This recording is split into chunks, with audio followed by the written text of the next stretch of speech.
One thing that kept cropping up, and it's something that crops up every time I teach this course, and I should always say something about it preemptively. It's just a terminological issue. Israelites are not Israelis. The word Israeli, term Israeli, refers to a citizen of the modern state of Israel. So there are no Israelis before the year 1948. Okay? And we use Israelite to refer to the ancient inhabitants of the ancient kingdom of Israel. Okay, so that's an important distinction, and I know you hear Israelis, and so that's just a term that people thought would apply to anyone who inhabited a place called Israel, but Israeli and Israelite are used precisely in order to make that distinction between the ancient and the modern period. Okay, so we're talking about Israelites, and while we're on this subject, we're not talking about Jews yet either. We can't really use the term Jew. It's not historically accurate for the period that we've been dealing with in the Bible. When we get towards the very end of the biblical period, and we see that when Persia conquers and reconstitutes this area, or designates as a province this area as Yehud, right? So the Persians are going to be the ones to create a province called Yehud in this area, including Jerusalem, and they will allow the Israelites who are in exile to go back and live there, and they will become Yehudites. And this is going to be where the word Jew comes from, but that's not going to be historically accurate before the end of the 6th century. Okay, so, and even then it's still a technical term having to do with living in the province of Yehud. It's not an ethnic term, right? The word Yehud or Jew doesn't become an ethnic term for quite some time. So Israelites is the correct term for the group that we're dealing with here. Hebrew is not bad either. It basically is a linguistic term that refers to people who speak Hebrew. And so the Hebrews, it's something of a social ethnic term, but based mainly on the linguistic feature of speaking Hebrew. Okay, so no Israelis, only Israelites. All right, we were reaching the end of Joshua, and we're going to be moving on to Judges today. And the Bible describes the early Israelite socio-political unit as the tribe. And this is what's going to be featured in the last part of the book of Joshua. We're going to see that tribes are territorial units. A tribe is attached to a territory. Within the tribe, you have clan elders, and the clan elders are the ones who dispense justice. They make decisions regarding the general welfare of the tribe. So the second half of the book of Joshua, so the first half recounts the conquest, and then the second half recounts the division of the land among the 12 tribes who, it is claimed, were descended from the 12 sons of Jacob. We have a couple of different lists of the tribes in the Bible. So if you take a look sometime, you might want to compare the list that's in Genesis 29 or 30. It's pretty much the same list that's in Genesis 49. These are in blessings. You know, patriarchs will very often give blessings of all their children, and so you look at the names of the children and you'll see the list of 12. You have the 6 sons of Leah, you have the 4 sons of the 2 concubines, Bilhah and Zilpah, and the 2 sons of Rachel, Joseph and Benjamin. And that is probably the oldest list that we have. But if you compare it to Numbers 26 in Joshua and the list that's in Joshua with the distribution of the land, you'll see that Levi or Levi is not included. Presumably because the Levites, who were to function as a priestly class in Israel, they have no land allotment, right? They are supported through the cultic practices and the perquisites that come from the sacrifices. And so instead of the Levites, we find that there are tribes named for the 2 sons of Joseph. So there is no Joseph tribe per se. Joseph's 2 sons are Ephraim and Manasseh, and this is how we then reach the number 12. So there's no Levi in the later lists, but the Joseph tribes have been split into Ephraim and Manasseh, if you will, who are said to be the 2 sons of Joseph. So the consensus is, a scholarly consensus is, that what you have in Canaan is an alliance of tribes.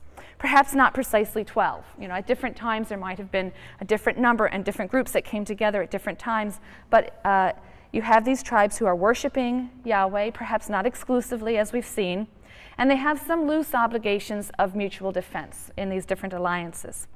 The book of Joshua presents this very idealized portrait of these 12 tribes who are pre-existent. They come into the land of Canaan already formed basically as 12 tribes. They're united with one another by their covenant with Yahweh, and they conquer the land in concert. But there are other elements of the biblical narrative, as we've already begun to talk about and will continue to talk about today as we move into Judges, which really suggest there was much more sporadic cooperation among the tribes. You never have more than one or two really acting in concert until the very end of the book of Judges. And so this suggests that there really was no super tribal government or coordination at this early age. The ark is said to have circulated among the different tribal territories. It didn't rest permanently in the territory of one tribe until somewhat late in the period. It comes to rest at a place called Shiloh. And it seems that only in extraordinary cases would you have the tribes acting together, perhaps by a decision of the tribal elders. But superimposed upon the authority of the elders is the authority of certain inspired individuals. And these are known as judges. And it is the exploits of these individuals that are recorded in the book of Judges. And we'll turn to the book of Judges now. The book of Judges is set in that transitional period between the death of Joshua and the establishment of a monarchic system. It's about a 200-year period, from about 1200 to 1000 or so. It is an imaginative and embellished reconstruction of that period of transition. We'll also see it's a very ideologically laden reconstruction. So the stories depict local tribal skirmishes rather than confrontations between nations. You have pretty much skirmishes with groups around the country. And that makes a lot of sense for this 200-year period when Canaan is making a transition from sort of city-states in the Bronze Age to the emerging nation of what will be Israel, next to it Philistia, on the east side Aram. So we have nations are going to be coming into being by the end of this period. But there's this 200-year transitional period before you get the formation of these independent states. Like Joshua, the book of Judges consists of various sources that were fused together in a Deuteronomistic framework. We'll come back to that. In fact, it's really a collection of individual stories that center on local heroes, several of whom are, interestingly enough, socially marginal. These are pretty scrappy characters. You've got the illegitimate son of a prostitute, you've got a bandit, you've got very interesting, colorful, and as I say, socially marginal people. And these stories have a real folkloristic flavor to them. They're full of drama and a lot of local color, local references to places and customs and so on. So if you were to list the stories of the various judges, the major judges, we have 6 major and 6 minor judges. The minor judges is simply a reference to the fact that they judged for a certain period of time. So there's 12 listed in all, I believe, and there are 6 major judges for whom there is a lengthy story, beginning with Ehud in chapter 3. It's a very funny story against Ehud leads the Israelites against the Moabites. A lot of sort of bathroom humor in that one. In chapters 4 and 5, you have Deborah, who helps the Israelites in battle against certain Canaanite groups. You have 4 chapters, chapters 6 through 9, recording the adventures of Gideon. Gideon fights against the Midianites. Gideon is interesting. There are signs in his story that he is divinely chosen. There's some evidence of the annunciation of his birth and some signal that he is divinely chosen. Then in 11 and into a little bit of chapter 12, you have the story of Yiftach, or Jephthah, who fights against the Ammonites. Very interesting and tragic story of his daughter, which echoes similar sorts of stories in Greek legend. You also have chapters 13 to 16, Samson, who of course fights against the Philistines. Samson is somewhat atypical. He also has a tremendous and fatal weakness for foreign women, and that's a strong theme throughout the Samson stories. We'll come back to some of that. Then towards the end, you have some interesting chapters at the end. 17 and 18 tell the story of Micah and his idolatrous shrine. And then finally, the quite horrifying and gruesome tale, beginning chapters 19, going on through 20 and 21, the story of the Levite's concubine and the civil war. We'll come back and talk about some of these in a little more detail, but that's just to give you a sense of the different units that are in the story, and then that are in the book. And these stories have then been embedded in a Deuteronomistic framework. This framework provides the editor's view and pronouncement on and judgment of the period. Some of the stories seem to have been left pretty much intact themselves. There isn't, in many cases, a lot of interference inside the story. Only a few interpolations that express the editor's theology of history. But the editor's theology of history is best seen in the preface to the book, which is why I sort of stuck these over to the side, this preface that frames the book. And chapter 1 gives a detailed summary of the situation at the end of Joshua's conquest, right? Taking stock, listing the extensive areas that Joshua had failed to take from the Canaanites, despite the impression that's given by the book of Joshua, certainly the first part of it, that they did everything they were supposed to have done and fulfilled the commandments to Moses and so on. But here we get a list of all the places they failed to take from the Canaanites, starting in Judah and moving northward. They tend to always start in the southern area in Judah and then list things in a northward direction. Then in Judges 2, verses 1 through 5, an angel appears before Joshua's death, and the angel recounts God's redemption of the Israelites from Egypt and then quotes God as follows: "I will never break my covenant with you, but you, for your part, must make no covenant with the inhabitants of the land. You must tear down their altars." That's a phrase that's found in Deuteronomy 12. Again, one of those phrases that makes us link Deuteronomy with all of these subsequent books, and we refer to it all as a school, the Deuteronomistic school, because you have these phrases from Deuteronomy that will be peppered throughout the rest of these books. God will be faithful to his covenant, in other words, but it's a two-way street. And if Israel doesn't do her part, she will be punished. The editor is setting us up with that expectation before we even begin to read an account of what happens. The angel then relates that Israel has already not been obedient, so God has resolved, right? This is a fait accompli at this point. God has resolved that he will no longer drive the Canaanites out before the Israelites. He will leave them as a snare and a trap to test their resolve and their loyalty. So it's a very far cry from the idealized portrait that we had in the first half of the book of Joshua.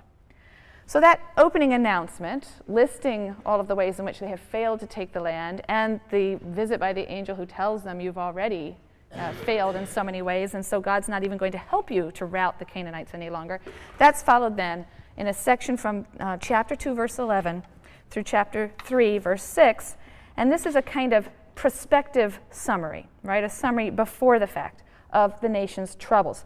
And this is a passage that expresses the editor's judgment on the nation of this period. "Another generation arose after them, which had not experienced the deliverance of the Lord, or the deeds that he had wrought for Israel. And the Israelites did what was offensive to the Lord," what was evil in the eyes of the Lord, right? An important phrase, what was evil in the eyes of the Lord. "They followed other gods from among the gods of the peoples around them and bowed down to them. They provoked the Lord.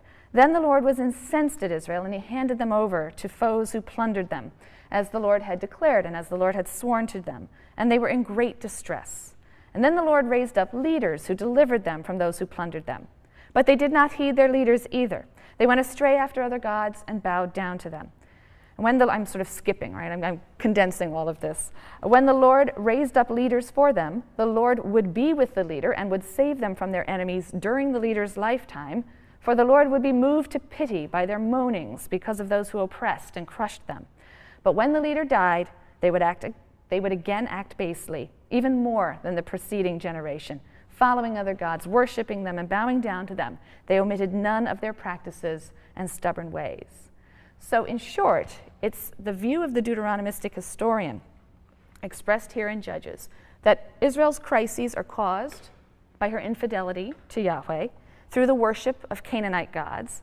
And for this sin, God sells the Israelites to their enemies, and then, moved to pity when they cry out under the oppression, he raises leaders to deliver Israel.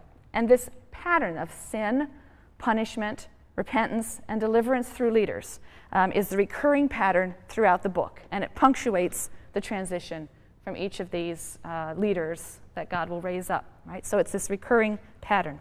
And this Deuteronomistic perspective, as well as Deuteronomistic ideology generally, isn't always apparent within the individual stories themselves, as I've stressed. Some of them seem to be pre-Deuteronomistic folk tales about the exploits of these local heroes. They were popular stories. So Gideon, we'll see, builds an altar despite the fact that we know Deuteronomy insisted on centralized worship and prohibited outlying altars or multiple altars.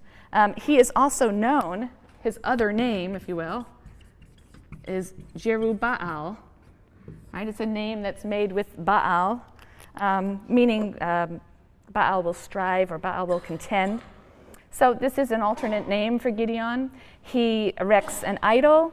The people of Shechem, where he is, after his death, they continue to worship Baal Berit, the Baal of the covenant, which is an interesting sort of merger of Baalism and covenantal religion.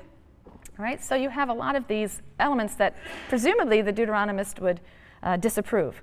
The story of Samson also appears to be largely pre-Deuteronomistic. It was, again, probably a very popular, entertaining folk tale about a legendary strongman. He can lift up the gates of the city. He can tie the tails of 300 foxes with torches and so on. But this great strongman is undone by his one weakness, which is a weakness for foreign women, particularly Philistine women. At least we think Delilah was Philistine. And that proves to be his downfall. So you can see in a way how these stories were fodder for the Deuteronomistic editor. The Deuteronomistic editor insists that foreign gods, often accessed through marriage to foreign women, exercised a fatal attraction for Israel. And it was the inability to resist the snare of idolatry that would ultimately lead to ruin. We have to remember that the final editing of this narrative history is happening in exile. Right? It's happening from people for whom all of this is ultimately leading towards a tragedy. All right? So the leaders who are raised by God are called judges. That's a term that's used in other Semitic texts to refer to leaders in the second millennium, sometimes human and sometimes divine.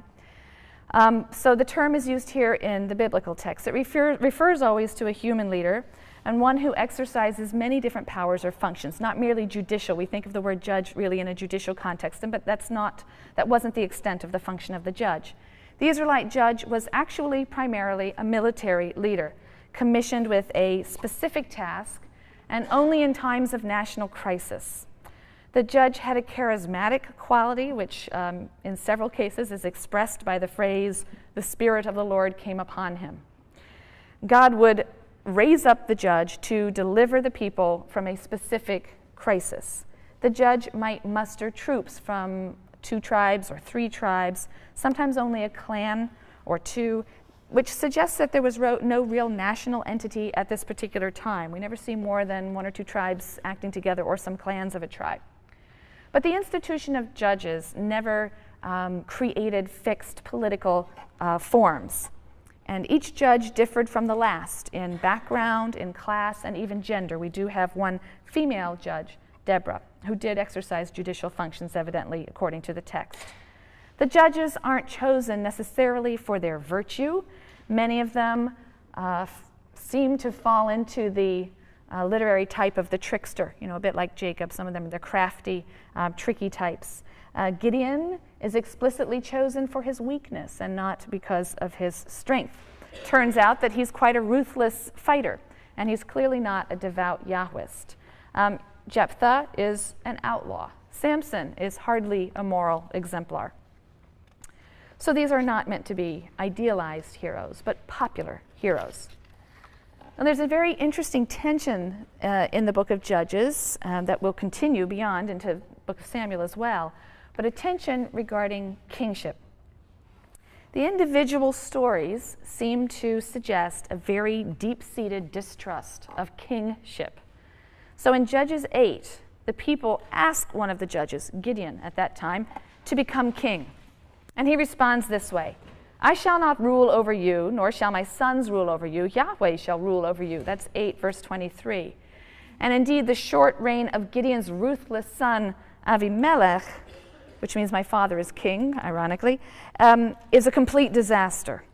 The position of judge is temporary. God was viewed as the permanent king in Israel. The temporary authority of the judge derived from the kingship of God. So the judge's position could not become absolute or permanent. That would be a rejection of God's leadership. So the book of Judges seems to be squarely against the notion of kingship in Israel. But the book as a whole seems to suggest a certain progression towards kingship, and this emerges from some of the kind of editorial elements and interpolations. The final chapters of Judges document Israel's slow slide into disorder and ultimately into civil war. Chapter 18 opens with an ominous statement or phrase that recurs throughout the final chapters. In those days, there was no king in Israel. That happens again in chapter 19, verse 1, chapter 21, verse 25. And in addition, it is said that everyone did as he pleased, or everyone did what was right in his own eyes. It's in chapter 21, verse 25. By the end of the book, the Israelites find themselves spiraling out of control in an orgy of violence and rape, and in the final chapter, all-out civil war. A Levite's concubine is raped by a gang, murdered by the tribe of Benjamin. And this is an atrocity that's to be avenged by all the other tribes. The Levite takes her body, cuts it into 12 parts, sends a part to each of the tribes as a call to war, to join together in a war of extermination against Benjamin. And many scholars have observed that it's ironic and tragic that the one time the tribes do all act in concert is against one of their own. This is the only time all 12 tribes, or the other 11 tribes, come out against a common enemy, and it is the tribe of Benjamin. At a certain point, however, they realize with some regret that the tribe of Benjamin is near extinction.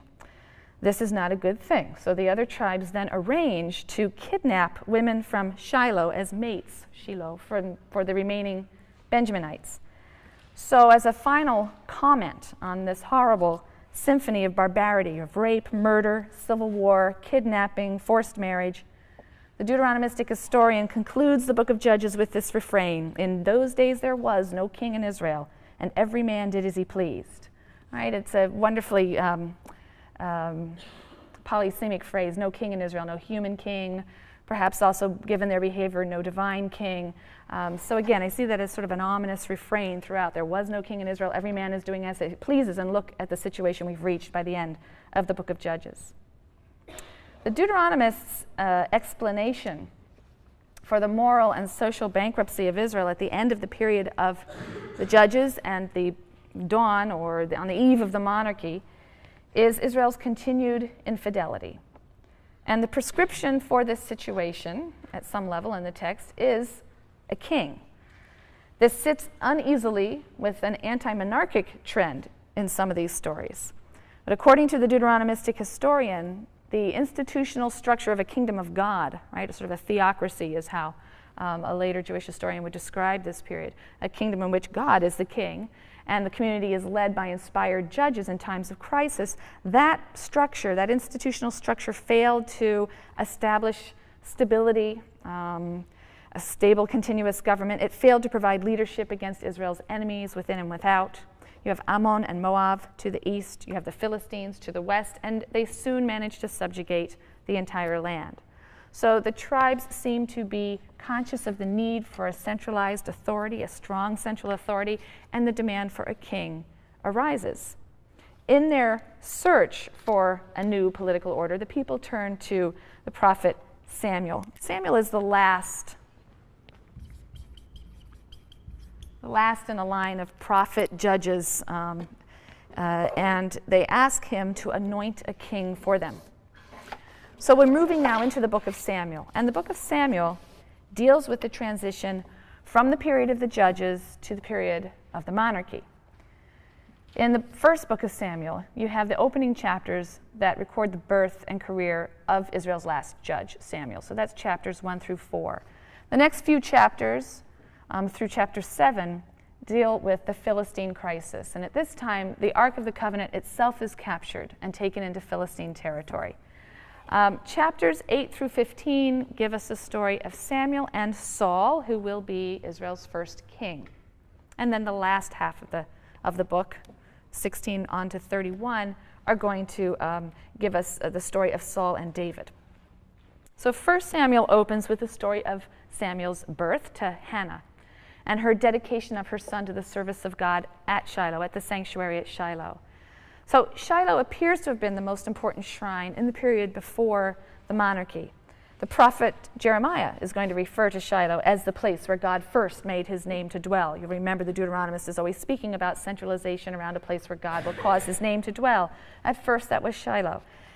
It's been noted that after the birth of Samuel, the text conveys a sense of three crises, and I've sort of listed them on the far side of the board over there.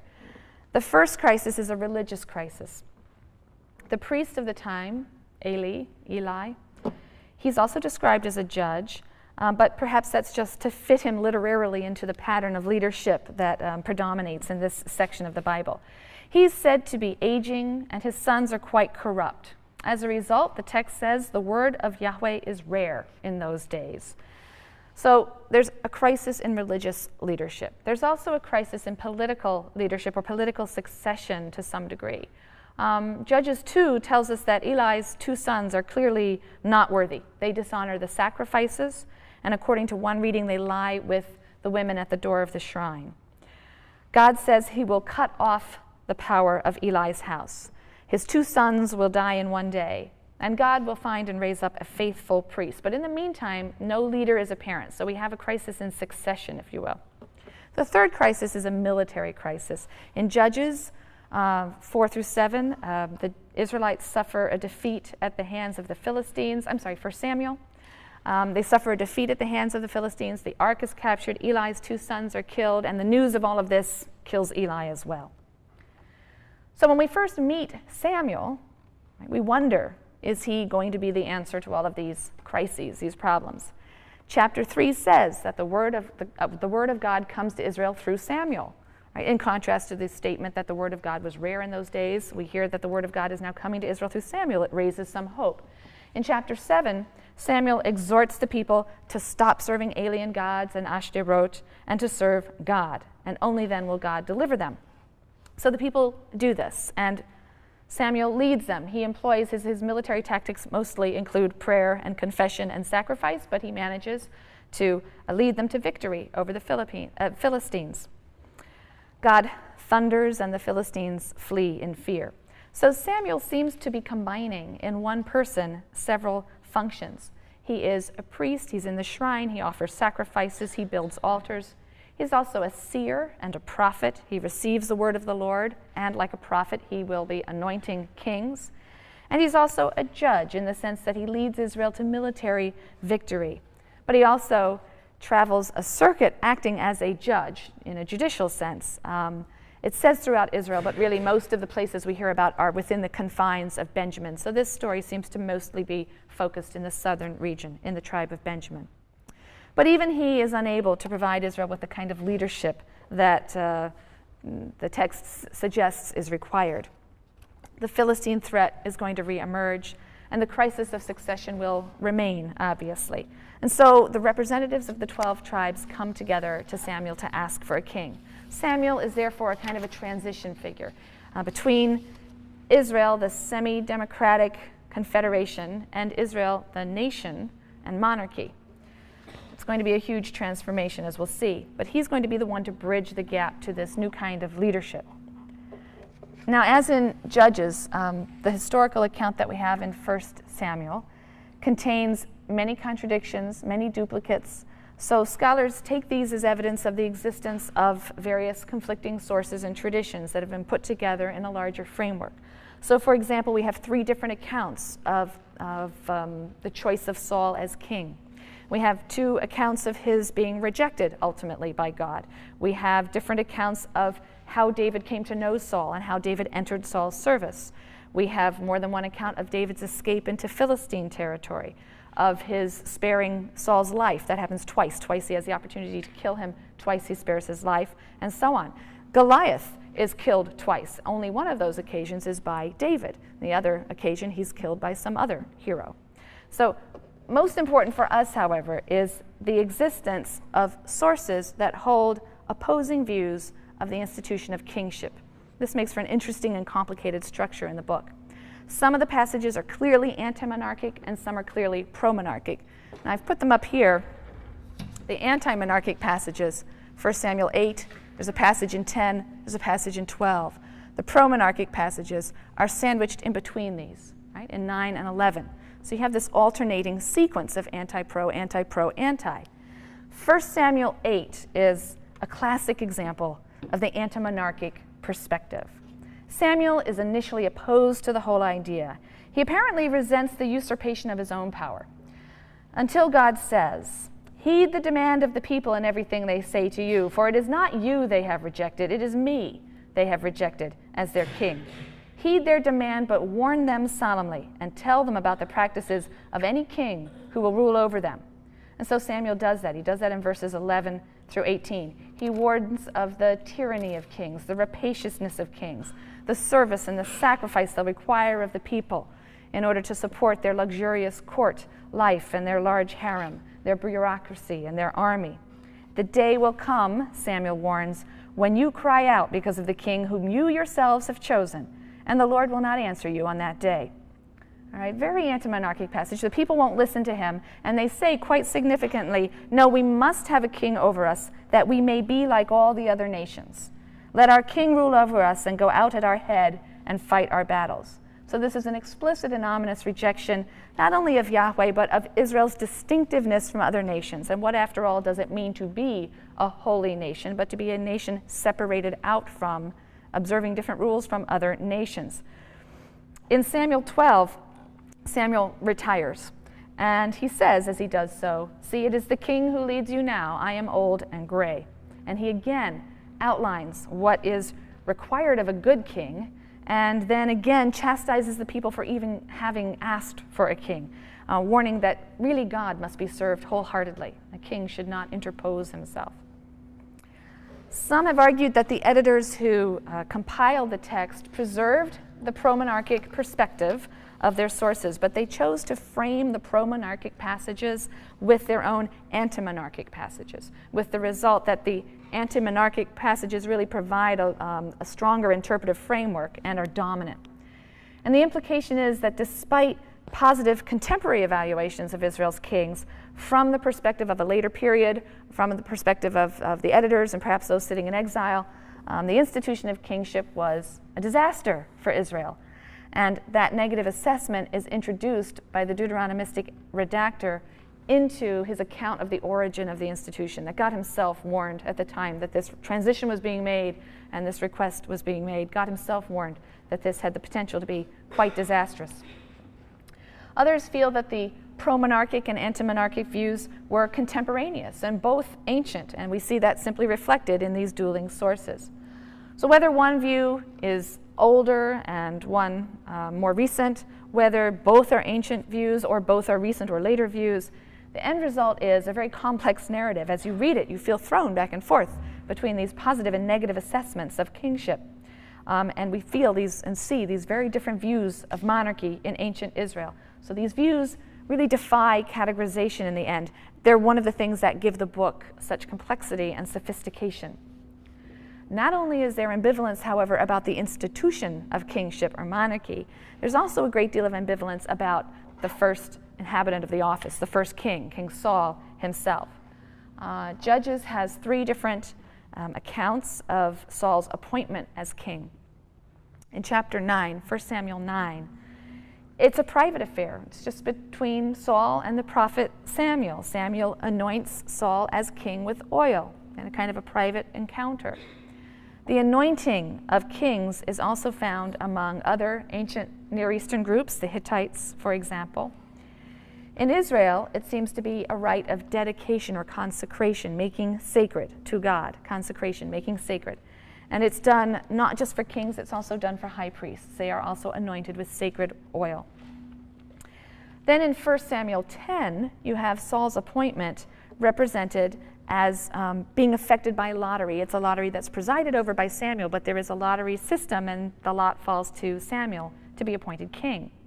In the next chapter, in 1 Samuel 11, we have Saul victorious in a battle over the Ammonites, and so he's elected by popular acclaim, if you will. These could all be complementary ways of his slowly securing the position. They could be seen as competing accounts. But he's an important and a striking figure. Nevertheless, there seems to have been some controversy about Saul, and it's preserved within our sources. On the one hand, he's described in very positive terms. He's tall, he's handsome, he's winning, he's charismatic. In fact, he's associated with ecstatic prophecy. Right? The Spirit of the Lord comes upon him, and he prophesies in a sort of a raving and dancing and ecstatic mode. He defends his own tribe. He's from the tribe of Benjamin, and he defends them from Ammonite raids. And he's hailed by the tribes as a leader in time of war. As king, he did enjoy some initial military victories. He drove the Philistines from their garrisons, and he was such a popular and natural leader that even Samuel, who at first resented Saul and resented the idea of a king, came to appreciate him and was said to really grieve for him upon his death. But once David enters the story, which is about halfway through the book of 1 Samuel, it's 1 Samuel 16, then we begin to see clearly negative assessments of Saul.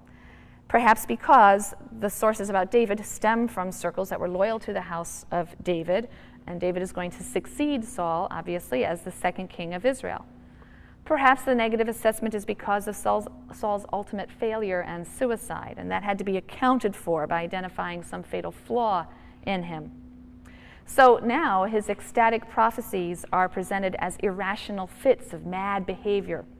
So where once the Spirit of the Lord was said to come upon him, now he's said to be seized by an evil spirit from the Lord that rushes upon him suddenly, causing him to rave in his house. Elsewhere, he commits errors. He doesn't obey Samuel's instructions to the letter, and that's going to cost him the support of Samuel and ultimately God. We have two stories of disobedience related in 1 Samuel. One is in chapter 13. He sees that the morale of his men is sagging, and so to sort of rally them together, he officiates at a sacrifice. He was supposed to wait for Samuel to arrive and do it, but he sees that it needs to happen now, and so he officiates at the sacrifice himself. And this appropriation of a priestly function enrages Samuel. And this is Samuel's first pronouncement or prediction that God will not establish Saul's dynasty over Israel, despite the fact, by the way, that other kings at other times will sacrifice with impunity. So it's interesting because David and others will sacrifice and doesn't seem to be a problem. But here it's given as the occasion for Samuel's fury and his first pronouncement that the dynasty of Saul will not be established. In chapter 15, we have a second instance of disobedience that earns Samuel's disapproval. Again, against Samuel's order, he spares the life of an enemy king. This is King Agag. He spares his life and otherwise violates the terms of cherem, this notion of total destruction or devotion of booty and enemies to God through total destruction. And again, when he violates the order of cherem, Samuel again announces that God regrets having made Saul king. The Lord has this day torn the kingship over Israel away from you and has given it to another who is worthier than you. That's chapter 15, verse 28.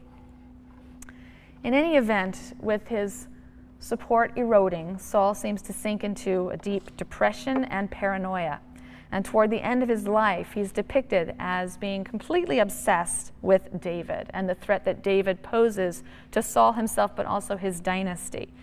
Saul is angry that his own son, Jonathan, who presumably should succeed him to the throne, has a deep friendship with David and, in fact, throws his support over to David instead of himself.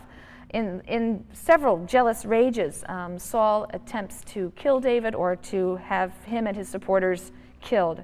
One particularly violent incident, he kills 85 priests who he believes have given shelter to David and his supporters. So in these encounters, right, between Saul and David, the sources portray Saul as this raving, obsessed, paranoid person, and David is seen as a sort of innocent victim, and he protests his loyalty and his support for Saul. He doesn't seem to understand why Saul should view him as a threat.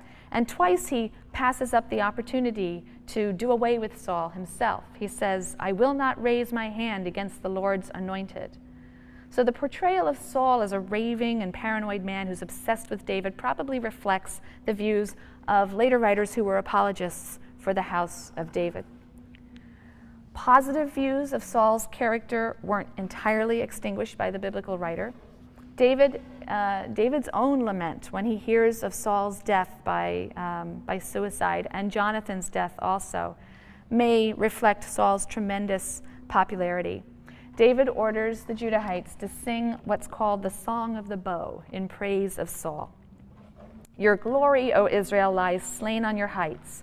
How have the mighty fallen, Saul and Jonathan, beloved and cherished, never parted in life or in death. They were swifter than eagles, they were stronger than lions.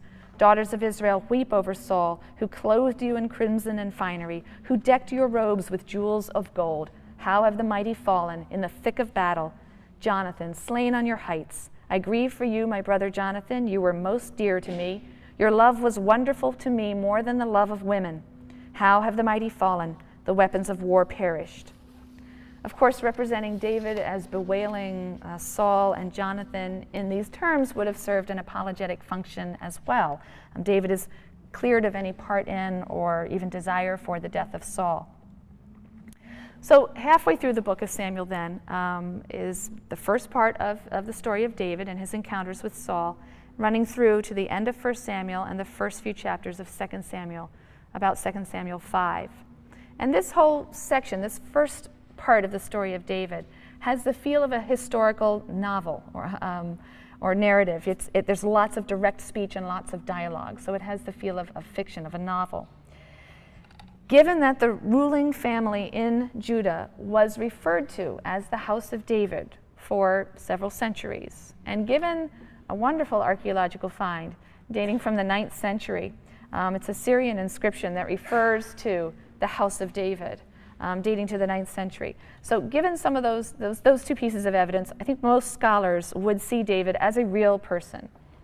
None of the details of the biblical account can really be confirmed, of course, but I think the consensus is that David was a real person. There are obviously some who do not hold that and believe this is a much later retrojection. But David is, surprisingly enough, presented as very human. He's not a divine character, and he's certainly not even a highly virtuous character. The first installment of his story, through about 2 Samuel 5, is clearly sympathetic to David and favorable to David. But it's not entirely obsequious or flattering, which is the sort of genre that we very often have coming out of ancient Near Eastern texts dealing with royalty. This part of the story may be an apology for David, but it's also subtly critical of him. Certainly David is a hero, but if you read between the lines, he's also an opportunist, he's an outlaw, he serves as a mercenary for the Philistines for some of the time, and he can act pretty unscrupulously. So this isn't royal propaganda in the simple sense, even though to some degree it may be an apology for David. As we're going to see in a minute, David will fare much, much worse in the second installment of his story, and this is the story that takes up the bulk of 2 Samuel, right? So moving now into the book of 2 Samuel and the latter part of David's story. Actually, no, I lied. We're going to back up for 1 minute just to talk about the different accounts of David's emergence, right? The three different stories, if you will, of David's discovery. Because in the first, Samuel, again, secretly sort of anoints him king of Judah. So it's a private affair. And he anoints him as the king of Judah, which is just the southern region. And he does this in Saul's lifetime. David is the youngest of his father's son, so this anointment is another reversal of primogeniture, the exaltation of the lowly that we see so often in the Bible. In the second account, we first meet David when he is summoned to play music for a disturbed Saul, who of course is suffering from these irrational fits. And then in the third account, David is introduced as the 98-pound weakling who takes on the legendary Goliath. Later, after the death of Saul, David will be anointed king in Hebron over his own tribe, Judah. He then manages to either win over or kill off the rest of Saul's household, anyone else who could make a dynastic claim to the throne based on descent from Saul, anyone who might be a threat to his claim to kingship in the more northern region. And eventually the northern tribes will also elect him king. And so the united kingship of the northern parts of Israel and the tribe of Judah is finally formed. Once his reign seems secure and the nation is consolidated behind him, David then captures Jerusalem and launches attacks against Israel's neighbors. And the text says that the Lord gives him victory. This is in 2 Samuel 8 now, and verses 6 and 14. God gives him victory. The biblical narrative depicts him as the master of a huge empire that stretches from the desert to the sea. There's very little evidence that Israel actually established lasting control over all of the states in this region. It's likely that David was able to take advantage of a power vacuum. Egypt's hold on Canaan was crumbling. The migration of these peoples of the seas throughout this region and other peoples pressing in from the desert had really upset the two major powers, right, in Mesopotamia and in Egypt, and they really had lost control of the central region. And so David and the Israelites were able to take advantage of this and establish an independent state. And David's independent state was probably able to dominate the area for a little while, ending the Philistine threat, for example, and possibly even collecting tribute from some of the surrounding or neighboring states, Ammon and Moab and Edom. But it's the prophet Nathan who transmits God's promise to David, a promise that will become the basis for the faith in the eternity of the Davidic kingdom.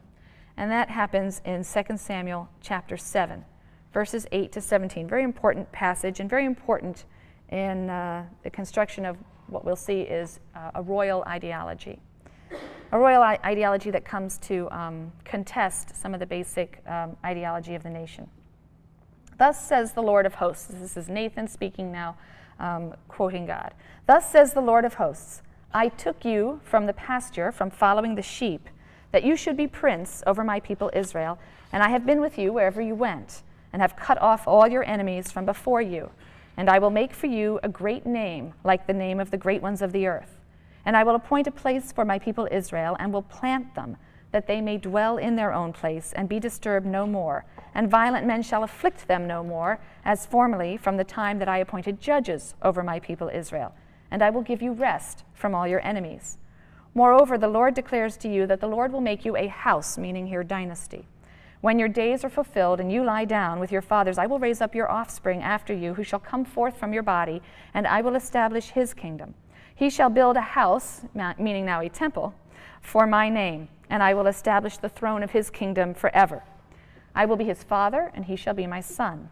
When he commits iniquity, I will chasten him with the rod of men, with the stripes of the sons of men. But I will not take my steadfast love from him, as I took it from Saul, whom I put away from before you. And your house and your kingdom shall be made sure forever before me. Your throne shall be established forever. In accordance with all these words and in accordance with all this vision, Nathan spoke to David. It's a very important passage, and it's with this passage that you have the idea of an eternal and unconditional covenant between God and the house of David, or the dynasty of David. And this is now the fourth covenant that we've met, right? The Noahide covenant, the patriarchal covenant, the Sinaitic covenant, and now the Davidic covenant. Note that God says that David and his descendants may be punished for sin. They certainly will be punished for sin, but he will not take the kingdom away from them as he did from Saul. So God's oath to preserve the Davidic dynasty, and by implication, we'll see later, next time, Jerusalem as well, would lead eventually to a popular belief in the invincibility of the holy city. In addition, the belief in Israel's ultimate deliverance from enemies became bound up with David and his dynasty. David was idealized by later biblical and post-biblical tradition and became the paradigmatic king. So even when the kingdom fell finally to the Babylonians in 586, the promise to David's house was believed to be eternal. The community looked to the future for a restoration of the Davidic line or Davidic king or a Messiah. Now the Hebrew word Messiah simply means anointed. One who is Mashiach is anointed, okay, with the holy oil. That's a reference to the fact that the king was initiated into office by means of holy oil being poured on his head. So King David was the Messiah of God, the king anointed by or to God.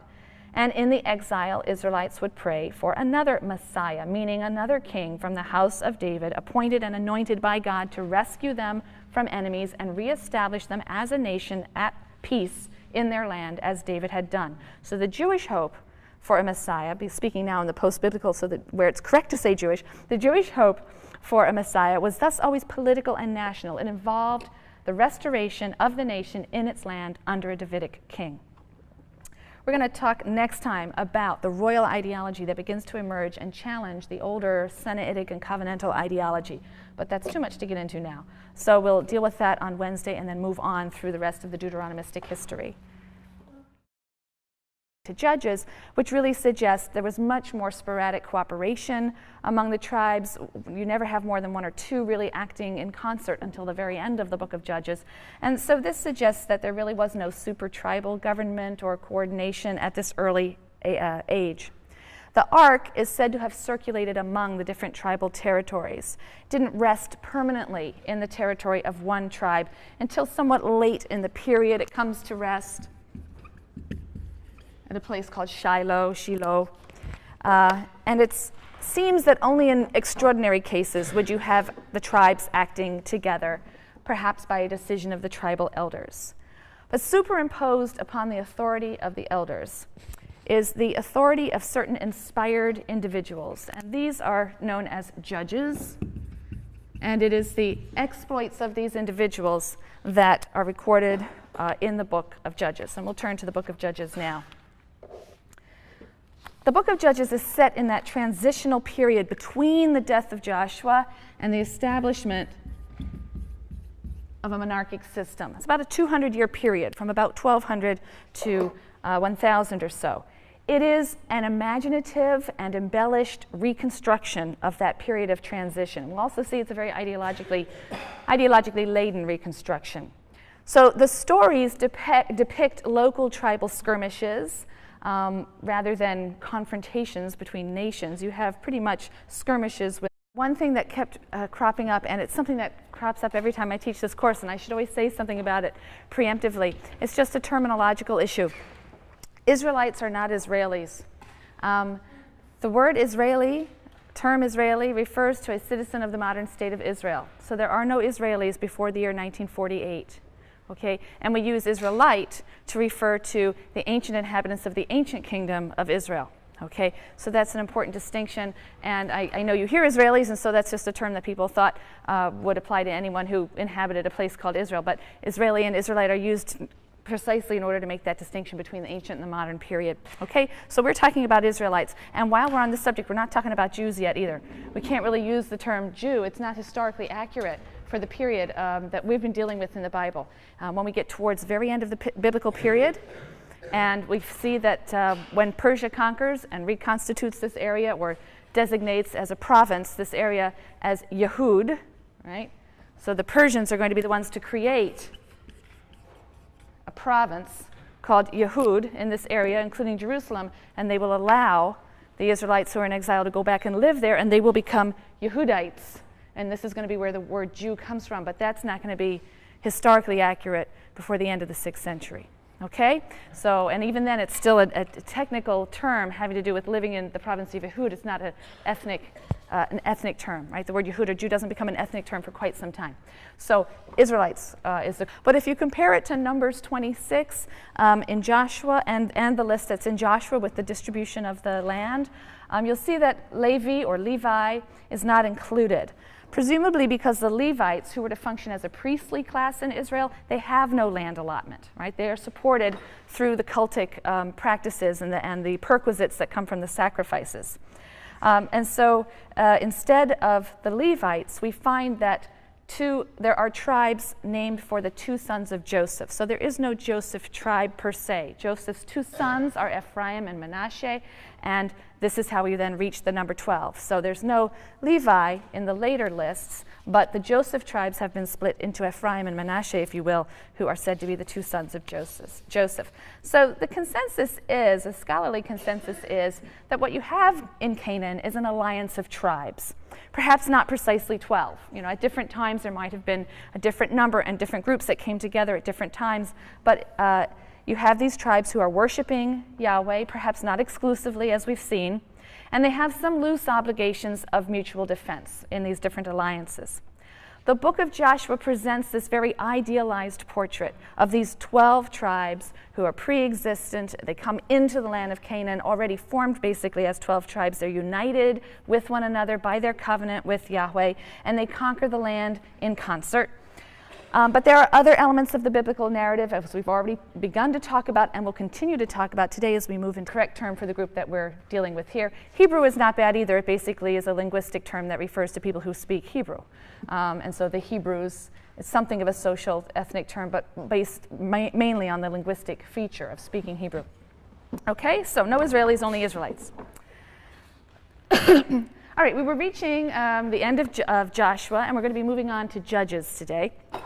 And the Bible describes the early Israelite socio-political unit as the tribe. And this is what's going to be featured in the last part of the book of Joshua. We're going to see that tribes are territorial units. A tribe is attached to a territory. Within the tribe, you have clan elders. And the clan elders are the ones who dispense justice. They make decisions regarding the general welfare of the tribe. So the second half of the book of Joshua, so the first half recounts the conquest, and then the second half recounts the division of the land among the 12 tribes who, it is claimed, were descended from the 12 sons of Jacob. We have a couple of different lists of the tribes in the Bible. So if you take a look sometime, you might want to compare the list that's in Genesis 29 or 30. It's pretty much the same list that's in Genesis 49. These are in blessings. You know, patriarchs will very often give blessings of all their children. And so you look at the names of the children and you'll see the list of 12. You have the 6 sons of Leah. You have the 4 sons of the 2 concubines, Bilhah and Zilpah, and the 2 sons of Rachel, Joseph and Benjamin. And that is probably the oldest list that we have with groups around the country. And that makes a lot of sense for this 200-year period when Canaan is making a transition from sort of city-states in the Bronze Age to the emerging nation of what will be Israel, next to it Philistia, on the east side Aram. So we have nations are going to be coming into being by the end of this period. But there's this 200-year transitional period before you get the formation of these independent states. Like Joshua, the book of Judges consists of various sources that were fused together in a Deuteronomistic framework. We'll come back to that. In fact, it's really a collection of individual stories that center on local heroes, several of whom are, interestingly enough, socially marginal. These are pretty scrappy characters. You've got the illegitimate son of a prostitute, you've got a bandit, you've got very interesting, colorful, and as I say, socially marginal people. And these stories have a real folkloristic flavor to them. They're full of drama and a lot of local color, local references to places and customs and so on. So if you were to list the stories of the various judges, the major judges, we have 6 major and 6 minor judges. The minor judges is simply a reference to the fact that they judged for a certain period of time. So there's 12 listed in all, I believe, and there are 6 major judges for whom there is a lengthy story, beginning with Ehud in chapter 3. It's a very funny story against Ehud leads the Israelites against the Moabites. A lot of